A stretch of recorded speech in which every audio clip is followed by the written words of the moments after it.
I have served the Duke of Halcourt for 19 years, and in that time I have learned to read a room by its silences. The way a candle burns lower on one side of the hall than the other. The way a man holds his wine glass without drinking from it. The way a woman sits just outside the circle of firelight, as though she has decided she does not belong inside it and would rather not be noticed deciding so. I noticed Mrs. Clara Westwick the morning she arrived at Halcourt Hall, 6 months before the letter changed everything. She came in November, on a day when the elm trees along the drive were stripped bare, and the sky sat low and gray over the North Parkland like a lid pressed down on something that wanted to breathe. The Dowager Duchess, His Grace's mother, had engaged her as a companion. A widow, they said. Young for it, she could not have been past 8 and 20, with the kind of stillness you see in people who have learned to make themselves small and found they are good at it. She wore black still, though her husband had been dead above a year. She carried one trunk and a leather satchel she never let out of her sight, and she thanked me for carrying the trunk upstairs with a directness that surprised me. Most women in her position either over-thanked or ignored altogether. Mrs. Westwick simply said, "Thank you, Mr. Finch," as though I were a person deserving of a name, and went on into her room. I noted it. His Grace, the Duke of Halcourt, Edward Clarence Vane, the 9th of that name, did not note Mrs. Westwick at all, so far as I could tell. He had not noted much of anything since his brother's death 2 years prior. Lord Henry had gone quietly, a fever in the summer that the physicians kept calling manageable until the morning it was not, and the Duke had pulled in like a city that closes its gates. He still conducted his duties. He still reviewed the estate accounts on the 1st of every month, met with his steward, wrote his correspondence, appeared at the table when his mother required it. But there was a door behind his eyes that had been shut and bolted, and I had watched a full season of eligible young women of good family come and go from Halcourt drawing rooms without so much as nudging the handle. He was 34 and beginning to look 50. Not in his face, that remained what it had always been, aristocratically severe, the jaw you could sharpen a knife on, but in the way he moved through rooms as though their purposes had become theoretical to him. Mrs. Westwick moved through rooms as though she were trying not to disturb them. They were, on the face of it, the last 2 people in England likely to be drawn together. And yet, December came in hard that year, with ice on the upper pastures by the first week and a snow that fell on St. Nicholas Eve, and settled as though it intended to stay until spring. The Dowager Duchess required her companion at all hours, as older women with sharp minds and aging joints will when the weather keeps them indoors, and so I saw Mrs. Westwick often. She read aloud well, not in the showy fashion of a woman performing her accomplishments, but in the measured, steady way of someone who has understood that the listener is more important than the reader, that the point of a voice is to carry the story without getting in its way. She played at the pianoforte without showing off. She had opinions on watercolors and kept them to herself unless asked. The Dowager, who had the tolerance for fools one accumulates by 80 and fines has dwindled to precisely none, was plainly fond of her, and this was not nothing. The Dowager Duchess of Halcourt had turned grown men to salt with one look across a supper table. The household had grown quiet with the season. The decorative greenery went up on the Monday before Christmas, and the hall smelled of fir and candle wax, and the cold that came in under the north doors no matter what was done about the draft. We were a smaller company than Halcourt was built for. The Duke, the Dowager, the companion, the skeleton staff required to keep a house of that size fed and warm, and the occasional presence of the Duke's cousin Mr. Tarrant, who came for the holidays and had the good sense to be cheerful without being exhausting. Mrs. Westwick moved through it all at the edges, where she had elected to be, attending the Dowager, keeping her own counsel, sitting just outside the circle of firelight in the drawing-room evenings, as I said before. I will tell you what I noticed about the satchel, because it matters. She kept it on the chair beside her bed. She kept it beside her at the writing table. When she carried it from one room to another, she held it with a care that was not quite the way a woman holds the bag that contains her household funds or a piece of jewelry she cannot afford to lose. It was subtler than that. It was the care of someone carrying something they are not certain they should have and are not certain how to put down. The kind of care that has become habit because the object has been thought about so many times that the hands have learned to treat it as significant even when the mind is occupied elsewhere. I am a valet. I have spent 19 years attending to a man's private effects, and attending to a man means attending to everyone who enters the rooms around him. I notice things I am not paid to notice, and keep them to myself in the professional tradition of my vocation. By the 3rd week of December, I had formed a private suspicion about the satchel. I did not act on it. It was not my place. But the December accounts brought it closer. His Grace met with Mr. Croft, the estate steward, on the 15th. I was in the adjoining room, the door slightly ajar, laying out his evening dress. I hear everything from adjoining rooms. Another professional tradition. The Halcourt northern parcel, 300 acres abutting the Westwick family lands, as it happened, had been in a state of disputed ownership for 4 years. Ever since the late Mr. Reginald Westwick, Clara's husband, had produced a deed of conveyance that claimed the parcel had been sold by the 7th Duke of Halcourt to the Westwick family in perpetuity. The deed had been ruled valid by a local magistrate of questionable impartiality, and the matter had cost the estate £1,700 in legal fees and the income from the parcel for 4 years running. Mr. Croft summarized this, as he did every December, with the resigned expression of a man who has delivered the same bill every year and does not expect anything to change. The Westwick solicitors maintain the deed is genuine, Mr. Croft said. They have maintained so for 4 years, said the Duke, in the voice he used when he had already closed a door on something. Yes, Your Grace. A silence. Continue, said the Duke. I was smoothing a lapel and half attending, as one does when I heard a step in the corridor. Quiet, measured. Then a pause just outside the door to the study. A very deliberate pause, the kind that means someone is listening and has thought about it and stopped themselves. Then the steps moved on. I finished with the lapel and went to look into the corridor. Mrs. Westwick was walking away from me toward the east passage, her satchel at her side, held the way I had learned to read. I watched her go, straight-backed, unhurried. The hem of her black dress made no sound on the carpet. If she had been crying or close to it, she did not show it from behind. I will not say I knew then, but the suspicion sharpened. It was 2 days later that I came to know. I had occasion to pass the small sitting room off the library, the one the Dowager Duchess had given to Mrs. Westwick as a private space for correspondence. The door was open. Mrs. Westwick was not inside. The satchel sat on the writing table, and it had been left unfastened, a thing I had never seen before, and the corner of a document was visible, folded and refolded along old creases, the kind of creasing a paper takes when it has been opened and closed many times by hands that needed to reconsider it often. I am not proud of what I did next. I stepped inside, and I read the visible corner of that document. It was a letter, written in the hand of the late Mr. Reginald Westwick to his solicitor, dated 3 years prior. The corner I could read contained 9 words that were sufficient. The Halcourt deed is a fabrication, as you well know. I stepped back into the corridor. I considered what I had just learned. I returned to my duties. Mrs. Westwick had come to Halcourt Hall carrying proof that her late husband had defrauded the Duke of Halcourt. She had said nothing. She had been here 6 months, attending the Dowager, sitting just outside the firelight, thanking Valais by name and saying nothing. I will tell you what the question was that I could not answer. Why? She had nothing to gain from silence. The letter would have earned her considerable goodwill from the Duke, whose opinion of the Westwick family was precisely what you would expect from a man who had spent 4 years and £1,700 in their legal shadow. If she wished to improve her position, if she wished a reference, if she wished anything at all from Halcourt Hall, the letter was her instrument. She had only to produce it. She had not produced it. I am a valet. I am not given to sentiment in the professional hours. But I am given to the truth of what I see, and what I saw in the weeks that followed was this. A woman who had decided that the man at the head of the table deserved not to be given something he could not refuse, by someone he could not repay.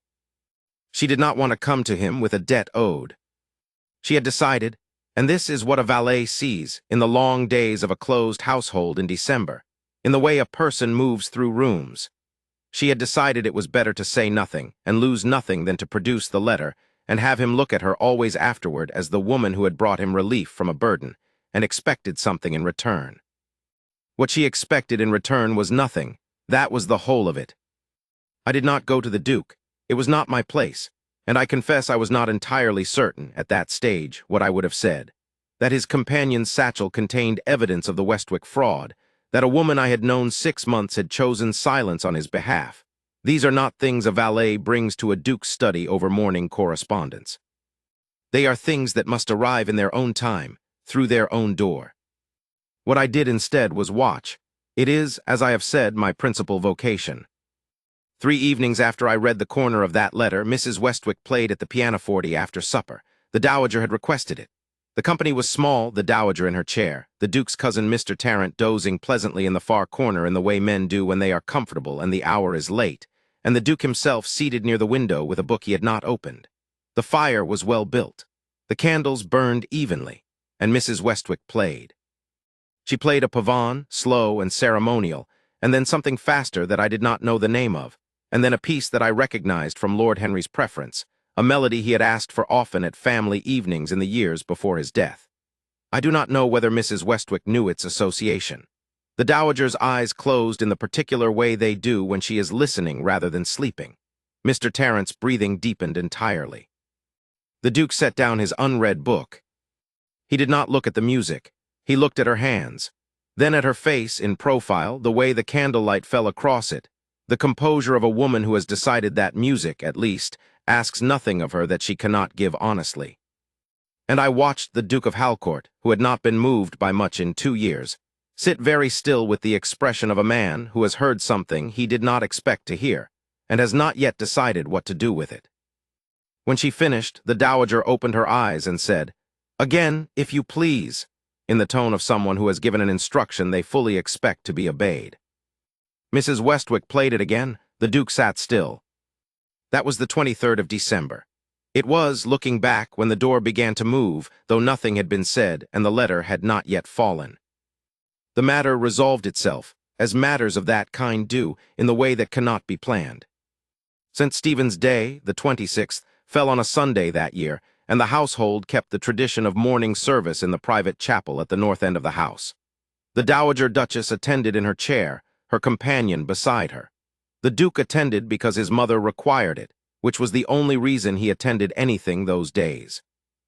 I stood at the back, as I do, because the Duke sometimes requires a word before the service that he has thought of at the last moment, and there is no one else to receive it. The service was brief, as country services in private chapels tend to be, and the congregation, if one can call the household staff and family of 7 that, dispersed with the decorum appropriate to the day.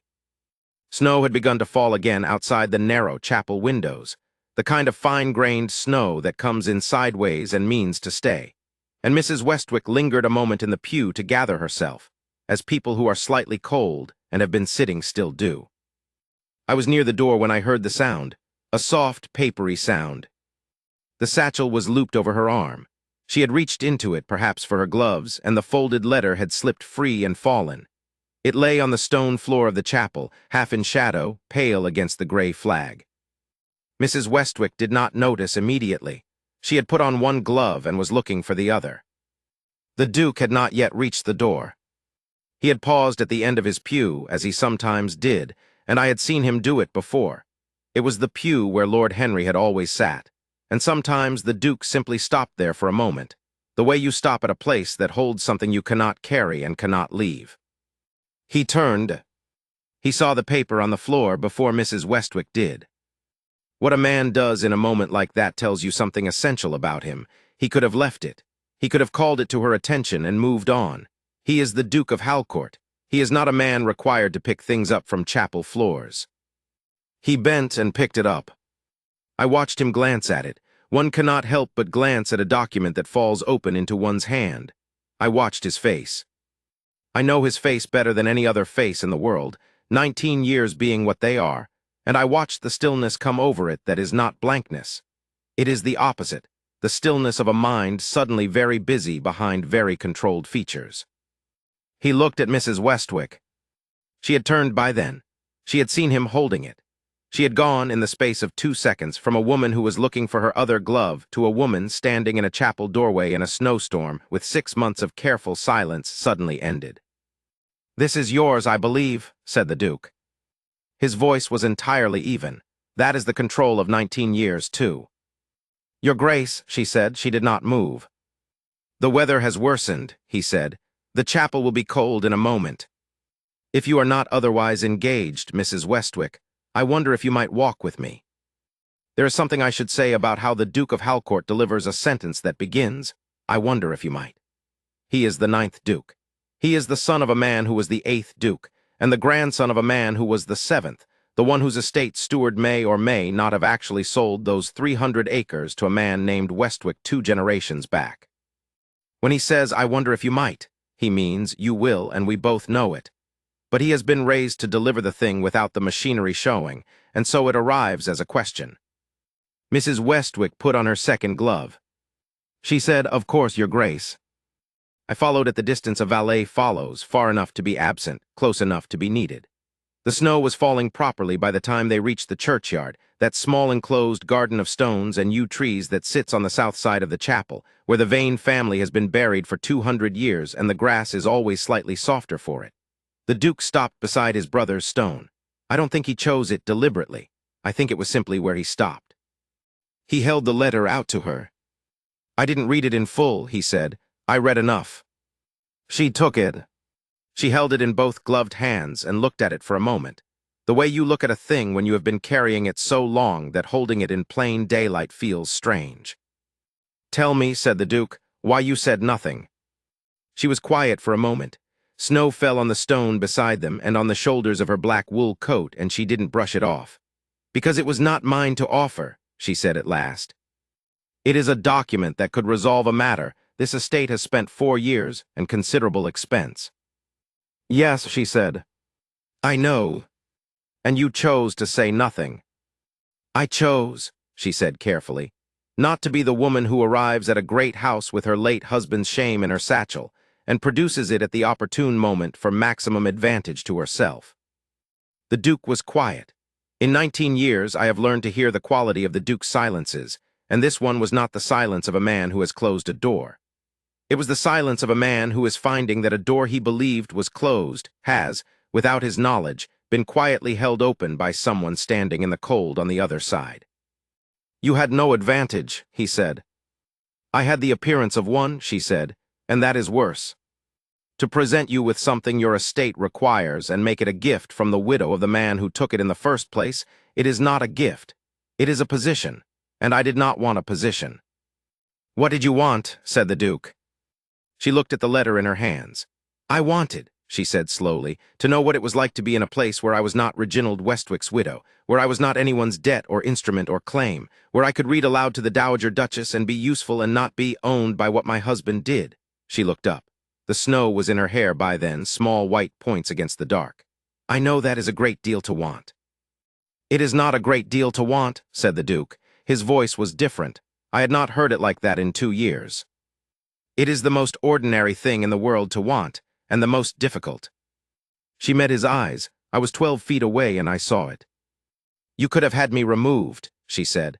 "When you found the letter, you could have read it fully, had me in front of you in a very different sort of room, and found reason enough." "I could have," he said. "Why didn't you?" He was quiet again, but not the old quiet, not the bolted gate quiet that I had watched all autumn and most of the winter. This one was something else. A man standing in a churchyard in falling snow next to his brother's stone, holding a conversation with a woman in black who had carried his estate's evidence in a leather satchel for 6 months, and said nothing, and finding that the world had rearranged itself while he was looking the other way. "Because," said the Duke of Halcourt, "the question of why you said nothing is considerably more interesting to me than the question of what would happen if you had." Mrs. Westwick looked at him. "I would like," said the Duke, "your permission to call on your solicitor and have this matter settled. The document's provenance, the legal remedy. It need not involve you if you prefer it that way." "It should involve me," she said. "Reginald was my husband. The Westwick name is mine still. If there is a settlement to be made, I will be present for it." He nodded slowly. "Then we will arrange it." Neither of them moved to leave the churchyard. The snow came down. A rook settled on the top of the far yew and then thought better of it and went. I remained at my 12 feet and watched the Duke of Halcourt, who had not looked at anyone properly in 2 years, look at Clara Westwick as though she were something he was not quite certain how to account for and was very much inclined to try. "The Dowager," he said, speaks highly of your reading." "The Dowager," said Mrs. Westwick, with a composure I found remarkable given the circumstances, "has strong opinions about pacing. I have learned to pace accordingly." "She has strong opinions about everything," said the Duke. He paused. "She has strong opinions about you specifically." "I try not to inquire what they are," said Mrs. Westwick.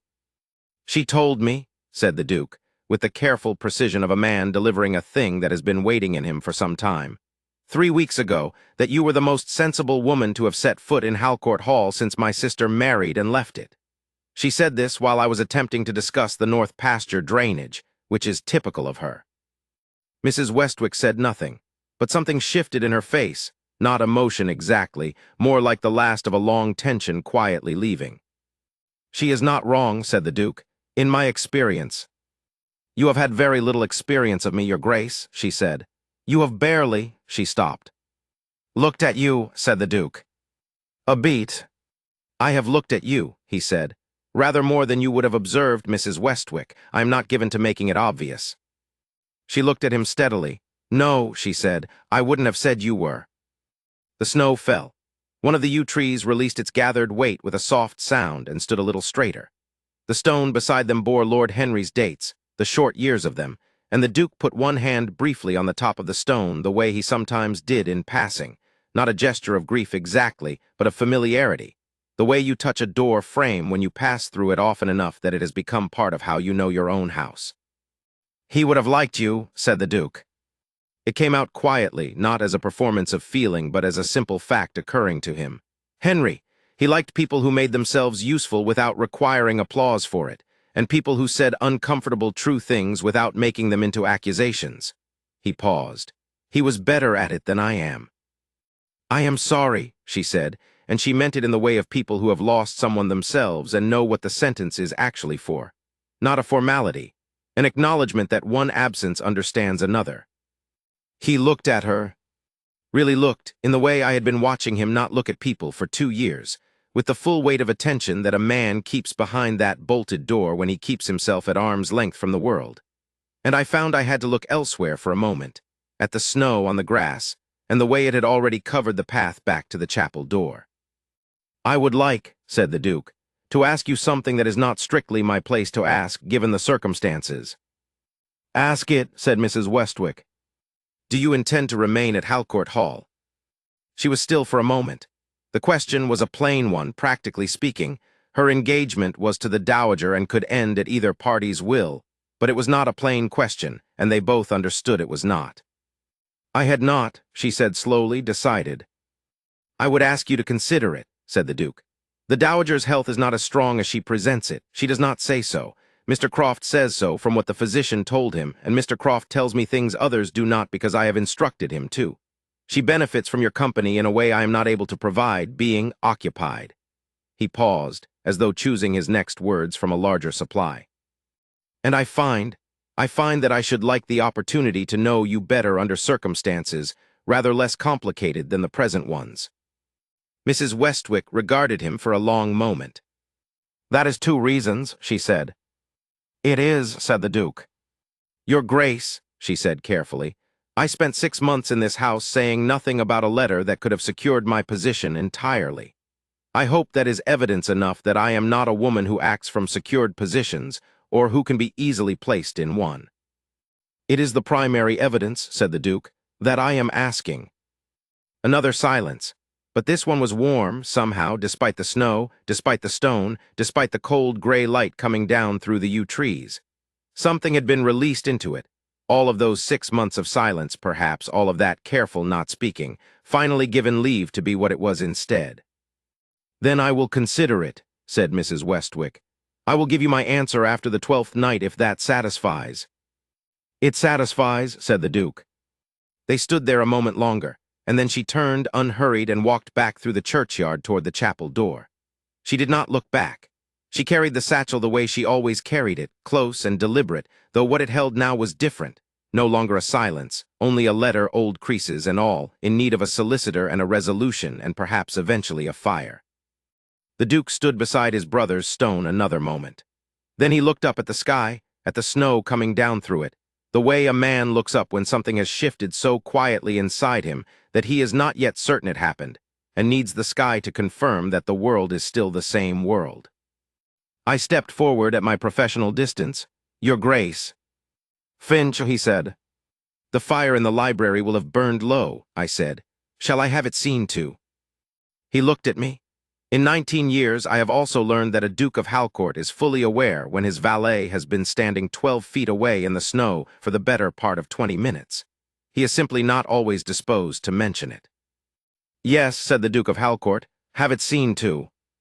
He walked back through the churchyard without hurrying, and I walked at my customary 3 paces behind. The snow had covered the path entirely and was still falling, fine and deliberate, the way things that intend to last come down. She gave him her answer on the evening of the 8th of January, after Twelfth Night had come and gone, and the decorative greenery had been taken down, and the hall had returned to its winter quiet. I had kept the library fire burning through all of it. The Duke had begun, in the days between the churchyard and that evening, to move through rooms differently. Not quickly, not with any visible change I could have named to someone who did not know him as I do, but with the faint loosening of a man who has remembered what rooms are for. I was not present for that conversation. It is not my place. But I will tell you what I know. I know that the North Parcel matter was settled by the end of February, through the offices of the Westwick solicitor and the Halcourt legal counsel, cleanly and without bitterness. Mrs. Clara Westwick present throughout, as she had said she would be.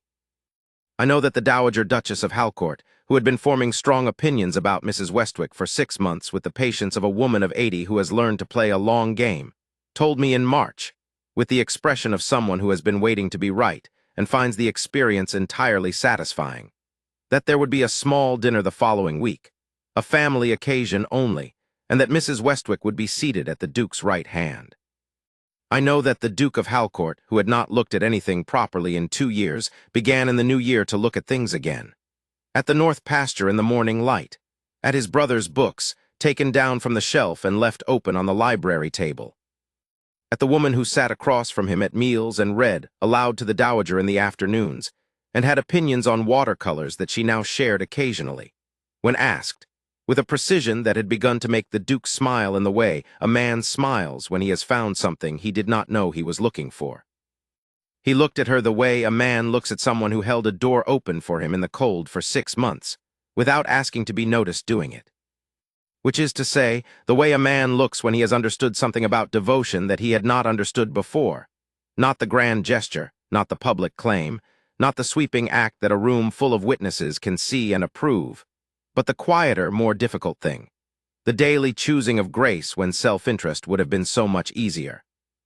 He looked at her with the particular attention of a man who finds he is not certain he deserves it, and has decided that the most honest response is to spend considerable time becoming someone who might. I have served the Duke of Halcourt for 19 years. In all of that time, I have never been more glad of something I witnessed than I am of what I witnessed in a snow-covered churchyard on St. Stephen's Day, when a letter fell from a leather satchel onto a chapel floor, and a door that had been bolted for 2 long years came quietly, irrevocably open.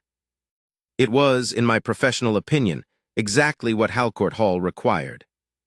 And he was, in every opinion I have formed in 19 years of very close attention, exactly what she deserved.